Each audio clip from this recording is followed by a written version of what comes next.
안녕하세요. 무더위도 한풀 꺾이는 요즘 마음이 더 서늘해지는 이야기를 들려드립니다.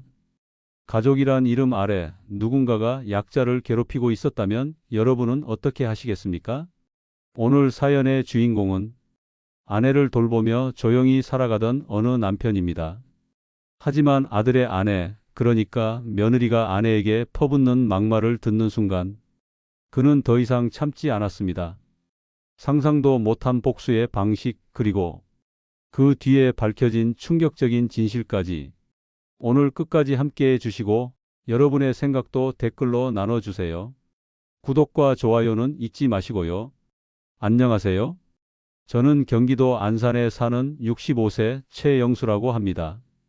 젊을 땐 트럭 몰며 여기저기 뛰어다녔고 밤낮 가리지 않고 일만 하며 살았습니다. 아내는 제 옆에서 언제나 조용히 저를 뒷바라지해 줬죠. 둘이 참 열심히 살았습니다. 그런데 몇 해 전 아내가 뇌출혈로 쓰러졌습니다. 수술은 잘 됐지만 오른쪽 팔다리가 불편하고 말도 제대로 하기 어려워졌습니다. 말은 어눌하지만 눈빛은 여전히 선하고 또렷합니다. 가끔 그 눈빛으로 저를 바라보면 괜히 제가 더 미안해지고 가슴이 짠해지곤 합니다.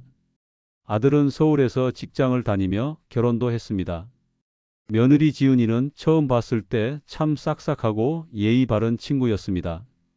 어머님, 아버님께 잘할게요 라고 했던 첫인사도 또렷이 기억납니다. 하지만 사람이란 같이 살아봐야 알게 되는 건가 봅니다. 아내가 쓰러진 이후 며느리가 종종 집으로 내려와 도와주겠다고 했습니다. 그 마음이 고마워 집안 열쇠도 맡겼고 저는 주간 근무 나가는 일도 다시 시작했습니다. 처음엔 괜찮았어요. 하지만 어느 날부터 아내가 낮에 혼자 있는 걸 유난히 불안해하는 것 같았습니다.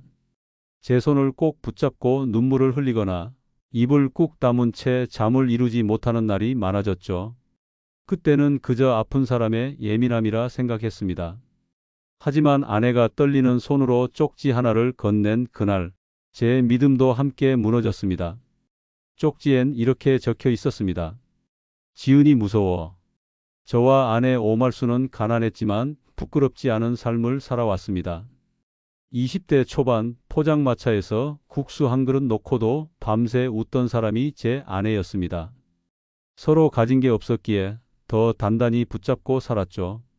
하루하루가 힘들었지만 웃음 잃지 않고 살아온 날들이었습니다. 아내는 참 아끼고 살뜰하게 살던 사람이었습니다. 잠깐 쉬면 된다는 걸 알면서도 장날마다 돗자리 깔고 야채며 반찬을 팔았어요. 저는 운전 일, 막노동 할 수 있는 건 뭐든 했습니다. 둘이서 맞벌이하며 30평짜리 아파트를 장만했을 땐 눈물이 핑 돌 정도였죠. 그 아파트에서 아들을 낳고 키웠습니다. 단 한 번도 남의 손에 맡기지 않고 아내는 직접 도시락 싸서 학교까지 데려다 줬습니다. 아들 도연이는 고맙게도 탈 없이 컸고 대학도 장학금으로 다녔습니다. 군대 제대하고 첫 직장 들어갔을 땐 아내가 며칠을 울면서 기뻐했죠. 그리고 도연이가 결혼하겠다고 데려온 사람이 바로 지은이었습니다. 처음엔 참 반가웠어요. 음식할 줄 안다고 김치 담가오던 모습이 선합니다. 어머님처럼 되고 싶어요. 그 말 한마디에 아내는 금세 마음을 열었습니다. 결혼하고 몇 해는 별 탈 없이 지냈습니다. 아들 부부는 서울에서 바쁘게 살고 손자도 태어났죠. 우리는 멀리서 바라보는 것만으로도 만족했어요. 아내가 쓰러지기 전까지는요. 뇌출혈이란 건 참 무섭더군요. 갑자기 쓰러지고 수술하고 중환자실에 누워있는 아내를 처음 봤을 때 전 세상이 멈춘 줄 알았습니다. 의사 말대로 수술은 잘 됐지만 후유증은 피할 수 없었죠. 오른쪽 팔다리는 거의 마비됐고 말도 잘 못하게 됐습니다. 하지만 의식은 또렷했고 감정도 느끼는 사람이었습니다. 전 회사를 그만두고 아내 곁을 지키기로 했습니다. 혼자 간병하는 게 쉽진 않았지만 그게 남편의 도리라고 생각했어요. 목욕시키고 기저귀 갈고 밥 떠먹이고 힘은 들었지만 단 하루도 후회한 적 없었습니다. 그러던 어느 날 며느리 지은이가 찾아왔습니다. 어머님 간병 제가 조금이라도 도와드릴게요. 아버님 쉬실 시간도 필요하잖아요. 그 말에 감동했습니다.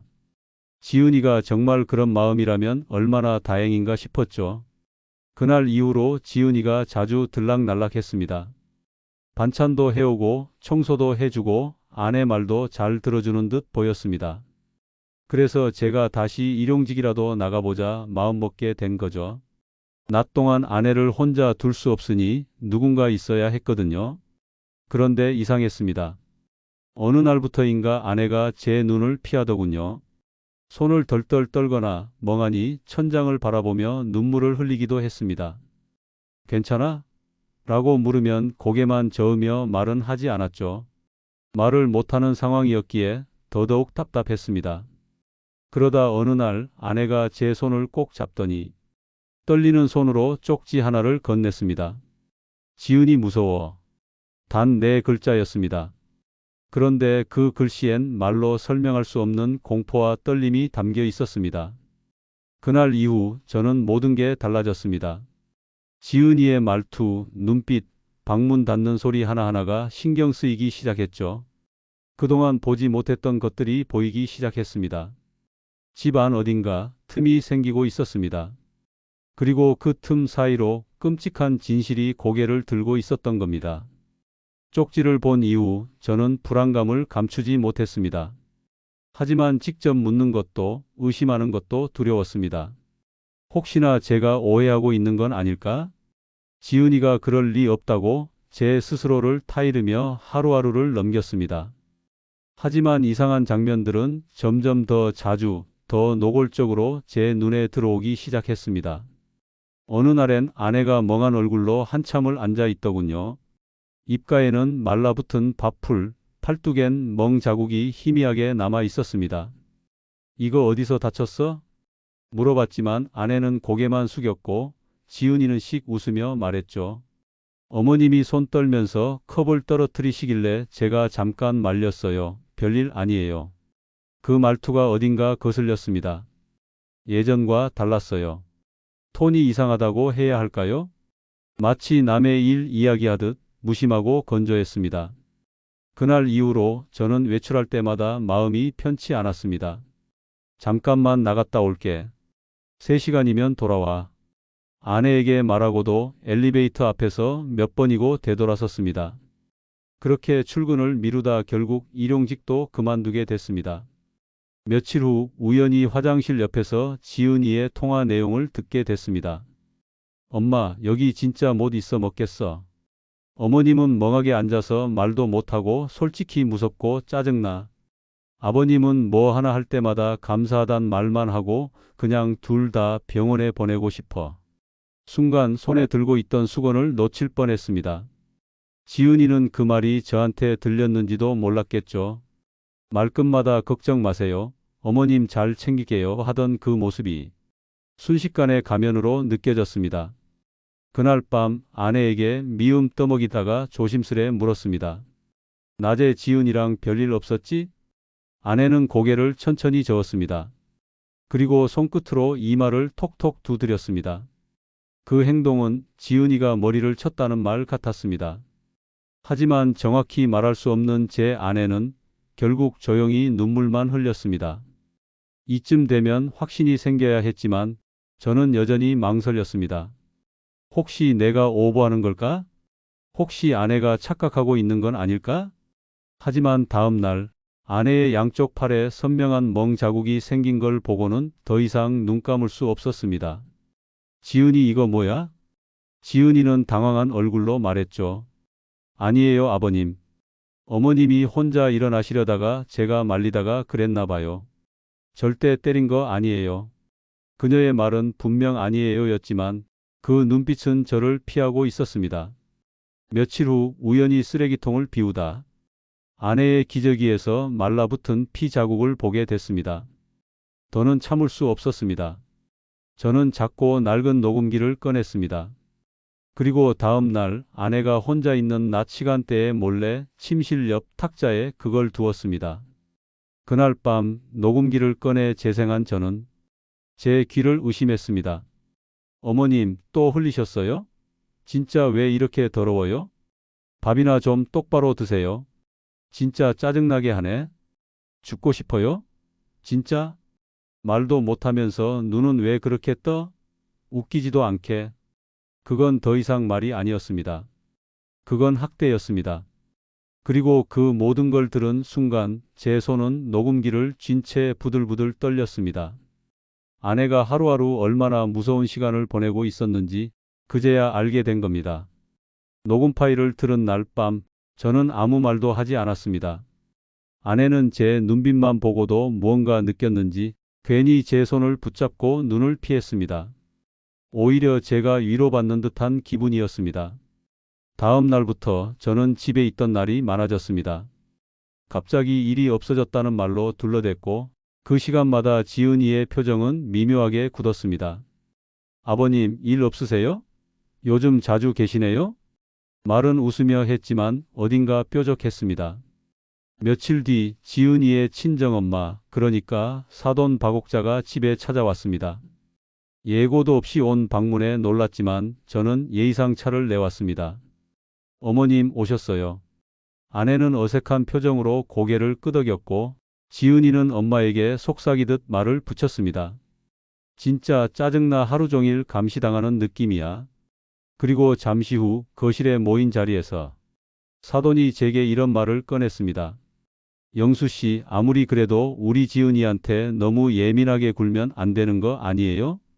지은이도 일하고 애 키우고 어머님까지 돌보느라 정말 힘들어요. 그 순간 제 귀를 의심했습니다. 제가 뭘 예민하게 굴었는지 묻기도 전에 사돈은 말을 이어갔습니다. 요즘 시댁 어르신들 돌보는 게 쉬운 일인 줄 아세요? 지은이가 얼마나 착한 앤데 그런 애가 울면서 전화 오는 걸 들으면 저도 마음이 너무 아프더라고요. 착한 애라는 말에 그날 밤 녹음기에서 들었던 막말들이 다시 귀에 울렸습니다. 죽고 싶냐, 짜증난다, 더럽다. 그 말들을 뱉어낸 사람을 두고 착한 애라고 말하는 그 입술이 그 순간 참 잔인하게 느껴졌습니다. 하지만 저는 그 자리에서 아무 말도 하지 않았습니다. 저는 여전히 참는 사람이었으니까요. 그날 밤 아내는 제 품에 안겨 소리도 없이 울었습니다. 참고 참다가 소리 내지도 못하고 터져버린 눈물이었습니다. 며칠 후 저는 마지막 확인을 위해 홈캠을 설치했습니다. 방문 앞 천장에 작고 조용한 카메라 하나, 녹화된 파일은 제 휴대폰으로 바로 연동되게 설정했습니다. 그리고 마침내 그 카메라 속엔 제가 상상조차 못한 장면들이 담겨 있었습니다. 아, 진짜 또 흘렸네. 기저귀 좀 제때 갈아달라고 했지? 말도 못하면서 왜 이렇게 고집이 세? 아, 냄새나. 진짜 꼴도 보기 싫어. 왜 이렇게 오래 살아? 우리 엄마 말대로 요양원 보내버릴까? 카메라 속 지은이는 제가 알던 그 밝고 싹싹한 며느리가 아니었습니다. 아내에게 밥그릇을 던지고 화장실에 혼자 방치한 채 휴대폰만 만지고 있었고 말도 못하는 아내를 향해 눈을 부라리며 쳐다보지 말라며 위협하고 있었습니다. 그 모든 걸 보는 순간 제 안에 있던 마지막 인내심이 무너졌습니다. 하지만 저는 아직 아무 말도 하지 않았습니다. 그 녹화 파일을 복사해 USB에 담았고 다음 가족 식사 자리에 모두 불렀습니다. 도연이, 지은이, 그리고 박옥자 사돈까지. 저는 아무 감정 없는 표정으로 말했습니다. 다들 모였으니 우리 집 근황 영상 하나 보여드릴게요. USB를 TV에 연결하자. 순간 거실이 고요해졌습니다. 화면 속엔 아내가 혼자 웅크린 채 앉아있는 모습, 그 앞에서 지은이가 뚜껑 열린 국을 휘둘러 식탁에 엎지르는 장면, 그리고 그 소리에 놀란 아내가 몸을 움츠리는 모습이 그대로 담겨 있었습니다. 어머님, 또 흘리셨어요? 진짜 못 배워 먹은 거 아니에요? 제발 죽든가 좀 해요. 진짜. 그 순간 도연이의 손이 부르르 떨리기 시작했습니다. 지은아, 이게 뭐야? 그의 목소리는 믿기지 않는 현실 앞에서 무너지는 듯 했습니다. 지은이는 화면을 똑바로 보지도 못한 채 더듬거리며 말했습니다. 그게 그때는 내가 너무 지쳐 있었고 어머님도 자꾸. 아니, 이건 좀 맥락을 봐야지. 박옥자 사돈은 벌떡 일어나더니 소리쳤습니다. 아니, 이걸 몰래 찍어? 지금 이게 사생활 침해잖아. 아무리 그래도 며느리를 이렇게 망신줘서야 되겠어? 그 말에 도연이가 고개를 들고 처음으로 사돈에게 소리쳤습니다. 어머니, 지금 그게 할 말이에요? 지은이가 우리 엄마한테 저렇게 한 거 똑똑히 보셨잖아요. 분위기가 얼어붙었습니다. 지은이는 눈물을 흘리며 자신을 희생자로 포장하기 시작했습니다. 난 정말 최선을 다했어요. 어머님 밥 챙기고 기저귀 갈고 다 나 혼자 했다고요? 저도 사람인데, 저도 감정이 있는데 왜 다들 저만 욕해요? 그 순간 저는 조용히 아내의 손을 잡았습니다. 그리고 또박또박 말했습니다. 그건 내가 우리 아내를 사람으로 보지 않았기 때문이야. 넌 불쌍한 사람 아니야. 사람을 짓밟은 사람이야. 지은이는 울먹이며 다시 반발했습니다. 경찰에 신고까지 하신 거예요? 설마 그런 건 아니죠? 그 말에 저는 지갑에서 진단서 복사본과 노인보호전문기관 신고 확인서를 꺼내 테이블 위에 올려놓았습니다. 신고는 이미 했고 영상은 복사해서 경찰서에도 제출했다. 도연이는 충격에 말을 잃었습니다. 지은이는 입술을 부르르 떨며 이렇게까지 하시다니 너무하세요 라고 말했지만 저는 고개를 돌리지 않았습니다. 잠시 후 현관벨이 울렸고 경찰 2명이 집으로 들어왔습니다. 지은 씨, 노인복지법 위반 혐의로 체포영장 집행합니다. 그 말에 지은이의 얼굴은 하얗게 질렸습니다. 안 돼요. 이건 오해라고요. 저 진짜 그런 의도로 한 게 아니라. 경찰은 더 듣지 않고 그녀의 손에 수갑을 채웠습니다. 그렇게 지은이는 경찰차에 실려 집을 떠났습니다. 잠시 정적이 흘렀습니다.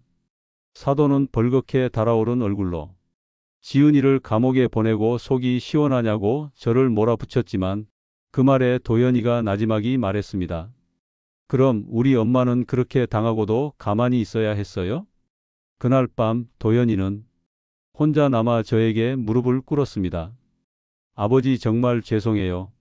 내가 너무 무심했고 엄마 고통을 몰랐어요. 그 말에 저는 말없이 등을 두드려줬습니다. 그 순간 제 안의 응어리 하나가 살짝 풀리는 것 같았습니다. 하지만 사건은 아직 끝나지 않았습니다. 경찰은 영상 외에도 추가 증언이 필요하다. 그리고 학대 정황이 더 있는지 조사 중이라고 말했습니다. 그제야 저는 복수의 끝이 아닌 시작점에 서 있음을 느꼈습니다. 그리고 제 안에선 또 다른 다짐이 고개를 들고 있었습니다. 이제 아내를 위해 모든 걸 되돌릴 차례다. 며느리 지은이가 경찰에 체포되고 며칠 뒤 집은 잠시 평온을 되찾은 듯 했습니다. 아내도 불안해하던 눈빛이 조금씩 편안해졌고 도연이 역시 말없이 어머니 곁에 앉아 책을 읽어주거나 조용히 손을 잡아주는 날이 많아졌습니다. 하지만 고요함은 오래가지 않았습니다. 어느 날 낮 집 앞에 검정 승용차 한 대가 멈춰섰고 그 차에서 내린 건 지은이 친정엄마 사돈 박옥자였습니다. 손에 서류철을 들고 무표정하게 현관문을 두드렸습니다. 영수 씨, 잠깐 얘기 좀 해요. 거실에 앉자마자 사돈은 노골적으로 말을 꺼냈습니다. 지은이 구속된 건 솔직히 너무했어요. 당신네 가족이 그렇게까지 할 줄은 몰랐어요. 그건 지은이 스스로 벌인 일이니까요. 담담히 대답하자 그녀는 코웃음을 치더군요. 그래요? 그럼 이 집 명의가 당신 아내 이름인 것도 알고 계시겠네요?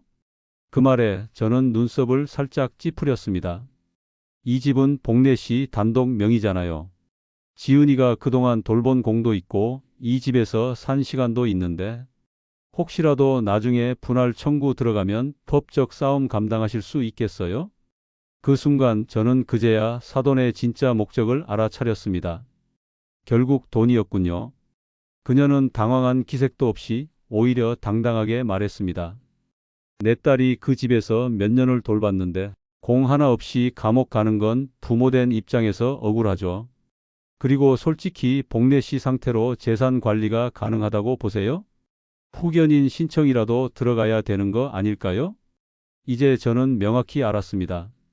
그들은 단순히 딸의 억울함을 말하고 싶었던 것이 아니라 이 집, 그리고 아내의 이름으로 된 재산이 목적이었던 겁니다. 그날 밤 저는 도연이에게 모든 대화를 털어놨습니다. 그리고 조용히 말했습니다. 이제 진짜 싸움이 시작되는 것 같다. 도연이는 말없이 고개를 끄덕였고 다음 날 변호사 사무실로 함께 향했습니다. 우린 복래 씨의 후견인 등록, 그리고 지은이 측의 재산 접근 차단을 위한 법적 조치에 착수했습니다. 하지만 며칠 후 사도는 복래 씨의 정신적 상태가 불안정하다며 강제 입원 진단 요청서를 병원에 냈습니다. 기억력도 없고 감정도 제대로 표현 못하니까 집에서 지내는 게 오히려 위험하다는 이유였습니다. 저는 그걸 보고 소리 없이 이를 악물었습니다. 아내를 요양원에 보내고 그 사이 이 집과 재산을 넘겨받으려는 계획이었구나. 이건 단순한 가족 간의 갈등이 아니라 인간의 탈을 쓴 약탈자와의 싸움이라는 걸 그때 비로소 깨달았습니다. 도연이와 저는 후견인 신청과 동시에 집 명의와 복래 씨의 자산에 대한 법적 방어 절차를 시작했습니다. 변호사는 지금부터 모든 통화, 방문, 협박성 발언까지 기록하세요 라고 조언했습니다. 그래서 저는 휴대폰의 통화 자동 녹음 기능을 설정했고 현관 CCTV를 외부 서버와 연동시켜 저장하기 시작했습니다. 며칠 후 사돈 박옥자는 또다시 예고 없이 들이닥쳤습니다. 또 오셨네요. 제가 담담하게 문을 열자 그녀는 말없이 거실로 들어왔습니다. 이 집 복래 씨 명의죠? 그럼 복래 씨한테 직접 물어보자고요. 정신 멀쩡하시면 당연히 본인이 대답하시겠죠? 그녀는 방 안에서 책을 읽고 있던 아내에게 다가가더니 갑자기 큰 소리로 외쳤습니다. 사돈, 이 집 누구 집이에요? 이 집 지은이한테 넘길 생각 없어요? 아내는 깜짝 놀란 얼굴로 고개를 저었습니다. 놀람과 공포가 섞인 표정이 분명했지만 박옥자는 그걸 무시한 채 비웃었습니다. 봐요. 대답도 못하잖아. 이 상태로 어떻게 재산을 유지해요? 우린 그냥 권리 주장하러 온 거예요. 그때였습니다. 거실로 들어온 도연이가 사돈을 향해 처음으로 소리를 질렀습니다. 그만하세요. 지금 뭐 하시는 거예요? 엄마 앞에서 이런 식으로 소리 지르고 강요하고 지은이 때문에 우리 가족이 다 망가졌는데 이젠 또 뭘 가져가겠다는 거예요? 그 말에 사돈은 당황한 듯 눈을 동그랗게 떴지만 곧바로 태도를 바꿨습니다. 지은이가 감옥 가 있는 동안 당신네 집은 책임 안 질 거예요? 한결이 학교는 어떻게 보내려고? 이 집 팔고 나눠서 쓰는 게 서로 좋을 일 아니에요? 저는 그제야 분노를 참지 못했습니다. 이 집은 지은이 주려고 만든 집이 아닙니다. 복래가 평생 고생해서 번 돈이고 그 사람이 쓰고 누려야 할 권리예요. 말이 좋아 권리지. 그 나이 먹고 정신도 흐릿한 사람이 이런 큰 집에서 뭐 하자고요? 혼자 사는 것도 위험하잖아요. 그녀의 말은 점점 노골적으로 흘러갔고 급기야 도련님도 이혼하시고 집 나가세요. 그게 정답이에요 라는 말까지 뱉어냈습니다. 그 순간 아내는 떨리는 손으로 테이블 위 컵을 툭 치며 입을 열었습니다. 나 여기 있고 싶어. 모두가 놀란 눈으로 아내를 바라봤습니다. 그 한마디 흐린 목소리였지만 분명한 의지가 담긴 말이었습니다. 그 말을 들은 박옥자는 얼굴을 일그러뜨리며 말했습니다. 봐요. 말도 제대로 못하잖아. 이게 무슨 의지예요? 그 순간 저는 조용히 거실장 서랍에서 녹음기 하나를 꺼내 책상 위에 올려놨습니다. 지난번부터 오신 모든 날이 녹음돼 있습니다.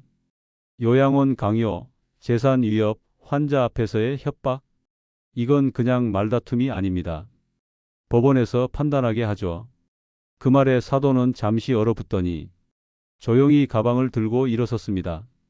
좋아요. 그럼 우리도 준비할게요. 끝까지 가보자고요. 그녀가 현관문을 닫고 나가자 도연이가 제 옆에 앉으며 말했습니다. 아버지, 이제 진짜 전쟁이네요. 저는 고개를 끄덕이며 조용히 말했습니다. 응, 이제부터가 진짜 시작이다. 사돈이 나간 그날 밤 저는 도연이와 함께 녹음 파일을 정리했습니다. 지은이의 욕설, 사돈의 협박, 요양원 강요, 아내 앞에서 오간 막말까지 전부 날짜별로 저장했습니다. 그 다음 날 우리는 법무법인 사무실을 찾아갔습니다. 직접 들으시죠. 저는 녹음기에서 한 파일을 재생했고 변호사는 눈썹을 찌푸린 채 들었습니다. 요양원 보내는 게 나아요. 나중에 집 할 때 걸리적거리면 더 곤란하잖아요. 이건 명백한 강요에 해당합니다. 후견 신청은 오히려 우리 쪽에서 먼저 해야겠네요. 법률적으로 복래 씨는 현재 경증 치매지만 자기 의사 표현이 가능하고 생활 능력이 있는 상황이었습니다. 그 말을 듣고 도연이는 안도의 한숨을 쉬었습니다. 저도 이제 아버지랑 끝까지 할게요. 그 사람들이 엄마한테 한 걸 용서할 수가 없어요. 며칠 뒤 후견인 선임 신문이 열렸습니다. 그 자리에서 복래 씨는 또박또박하진 않아도 분명한 말로 의사를 밝혔습니다. 나는 이 집에 있고 싶어요. 남편이랑 아들이랑 같이. 사돈 박옥자는 정신과 소견서를 들고 나와 강하게 주장했지만 정작 복래 씨를 직접 만난 판사는 이렇게 말했습니다. 피신청인은 본인의 거처, 재산, 관계에 대해 명확히 인지하고 있습니다. 단지 질병이 있다는 이유로 후견을 강요할 수는 없습니다. 그 말 한 줄에 사돈의 표정이 일그러졌습니다. 이후 우리는 사돈이 자주 드나들던 통화 내역과 지은이 변호사가 보낸 합의 시도 문자까지 모아 노인복지센터와 경찰에 제출했습니다. 복래 씨의 재산을 둘러싼 지속적 접근, 요양원 강요, 생활환경 위협, 가족 간 갈등 유발, 충분히 법적 판단의 근거가 됩니다. 그리고 며칠 후 형사 고소장이 접수됐습니다. 내용은 다음과 같았습니다. 피고소인 박옥자 외 1인 노인복지법 제49조 경제적 착취 금지 위반, 재산 강탈 목적의 지속적 위협 행위, 환자 앞에서의 언어폭력, 협박, 불안 조성. 이 사실이 사돈의 동네에 퍼진 건 그리 오래 걸리지 않았습니다. 지은이도 교도소에서 이 사실을 듣고 급하게 변호사를 통해 합의 시도 편지를 보내왔습니다. 그 편지엔 어머님께 너무 죄송하다. 진심으로 뉘우친다. 가족으로 다시 받아주실 수 없겠냐는 말들이 적혀 있었습니다. 저는 그 편지를 아내에게 보여주지 않았습니다. 굳이 또 상처 줄 필요 없었으니까요.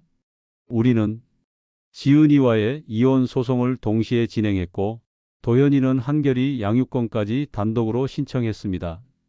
며칠 뒤 가정법원에서 연락이 왔습니다. 사건 번호 24가합 672 혼인관계 해소 승인 한결 양육권은 부에게 단독 부여 사돈 박옥자에 대한 접근 금지 가처분 인용. 그날 밤 도연이가 울었습니다. 아버지, 이제 진짜 끝난 거죠? 저는 고개를 끄덕이며 말했습니다. 그래, 이제 우리가 다시 시작할 차례다. 사돈과 지은이에 대한 형사고소와 접근금지 명령이 인용된 후 우리 가족은 조금씩 숨을 돌릴 수 있게 되었습니다. 하지만 저는 거기서 멈추지 않았습니다. 복래 씨 앞으로 들어온 의료급여, 기초연금 수령 기록을 정리했고 지은이가 복래 씨 통장에서 현금을 인출한 내역을 추적해 횡령 혐의로도 고소를 준비했습니다. 도현이는 복수까지 할 필요 있어요? 라며 조심스레 물었지만 저는 단호히 말했습니다. 이건 복수가 아니야. 사람으로서 해야 할 일을 하는 거야. 며칠 뒤 우리가 제출한 지은이의 금융거래 내역 증거가 인정되어 특정경제범죄 가중처벌법 위반으로 추가 조사가 시작됐습니다. 변호사는 말했습니다. 금액은 크지 않아도 환자의 정신적 판단력이 약한 상황에서의 인출이라면 엄중히 다뤄질 겁니다. 그 말 그대로 지은이에겐 상습적 학대에 더해 경제적 착취 혐의가 추가됐습니다. 사돈 박옥자 역시 딸과 함께 자택 압수수색을 받았고 복내 씨 명의로 된 각종 서류들이 쏟아졌습니다. 그중엔 요양원 입소 동의서, 집 매매 관련 메모 등이 있었고 그 모든 것이 복내 씨 본인의 의사가 아닌 상태에서 작성된 문서들이었습니다. 이게 사실이라면 사문서 위조 및 명예 도용 소지까지 볼 수 있습니다. 검찰은 사돈에게 피의자 신분 출석을 요구했고 그녀는 동네 사람들 앞에서 경찰 차량에 탑승했습니다. 이웃들 사이에서도 말이 돌기 시작했습니다. 아니, 복내 씨 며느리가 치매 시어머니 때리고 돈도 가져갔대.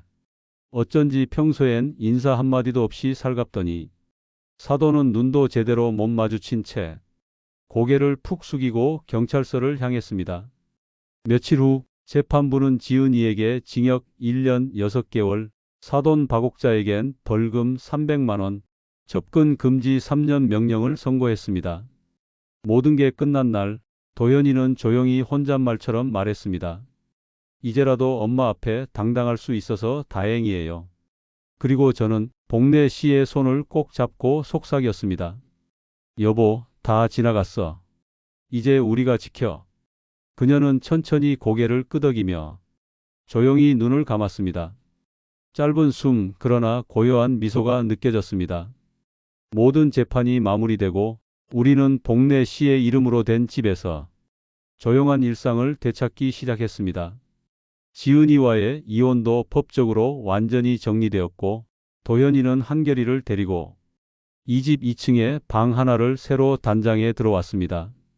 한결이는 처음엔 낯설어 하더니 며칠 지나자 할머니 손을 잡고 마당에 나가 화분에 물을 주곤 했습니다. 할머니, 이건 고추 심은 거야. 할머니가 맨날 고추장 좋아하잖아. 그 말에 복내 씨는 천천히 웃으며 손뼉을 쳤습니다. 그 웃음, 아주 오랜만이었습니다. 도연이도 재택근무를 선택했고 한결이 등하교를 챙기며 하루하루 어머니 곁을 지켰습니다. 아버지, 저도 이제 아들 노릇 좀 해보겠습니다. 그 말에 저는 말없이 고개만 끄덕였습니다. 동네 사람들도 이제는 저를 볼 때면 예전처럼 눈을 피하지 않았습니다. 어르신, 어머님 상태 좋아지셨죠? 그 손자 아주 의젓하더라고요.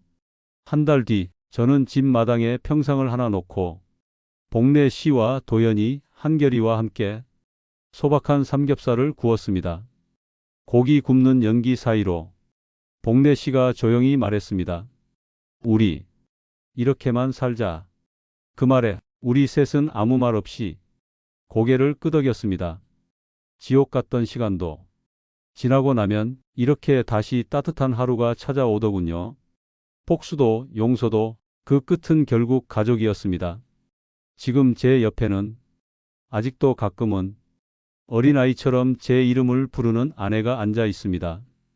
복내는 여전히 약을 먹고 있고 때때로 기억이 멈춰 있을 때도 있지만 이제 더 이상 눈치를 보거나 누군가에게 두려움을 느끼지는 않습니다. 그저 조용히 제 손을 잡고 해질녘 마당 평상에 함께 앉아 라디오 소리를 듣습니다. 도연이는 어느덧 표정이 훨씬 편안해졌습니다. 회사에서도 사무실보다 오히려 집중이 잘 된다며 재택근무를 이어가고 있고 틈틈이 복내의 약을 챙기고 식사도 저보다 자주 합니다. 한결이는 학교에서 할머니 이야기를 자랑처럼 한다더군요. 우리 할머니, 내가 물도 갖다 주고 책도 읽어줘. 할머니는 웃을 때가 제일 예뻐. 그 말을 들었을 때 참 많이 울었습니다. 우리는 큰 집도 많은 돈도 없지만 이제 서로를 믿고 지키는 가족이 되었습니다. 그 시간들을 겪으면서 저는 한 가지를 배웠습니다. 사랑이라는 건 절대로 참는 게 아니라 지키는 것이라는 걸요. 아무리 가까운 가족이라도 누군가를 해치고 망가뜨린다면 용서보다 먼저 막아야 한다는 걸요. 이 영상을 보시는 분들도 혹시 가족 안에서 혹은 가까운 관계 안에서 작고 이상한 징후를 느끼셨다면 제발 지나치지 마세요. 설마 저 사람이라는 생각이 사랑하는 사람을 지켜주지 못하게 합니다. 저는 후회도 많았지만 그래도 늦기 전에 멈췄고 지켰고 바꿨습니다. 그리고 지금 저는 복내 씨 옆에서 살아 있습니다. 누구나 인생에 한 번쯤은 이겨내야 할 일이 생깁니다. 하지만 그 끝에 다시 웃을 수 있다면 그건 진짜로 이긴 거라고 생각합니다. 여러분도 반드시 그렇게 되시길 바랍니다. 혹시 여러분의 가족 안에도 이야기하고 싶은 일이 있다면 댓글로 나눠 주세요. 저처럼 혼자 견디지 않으셔도 됩니다.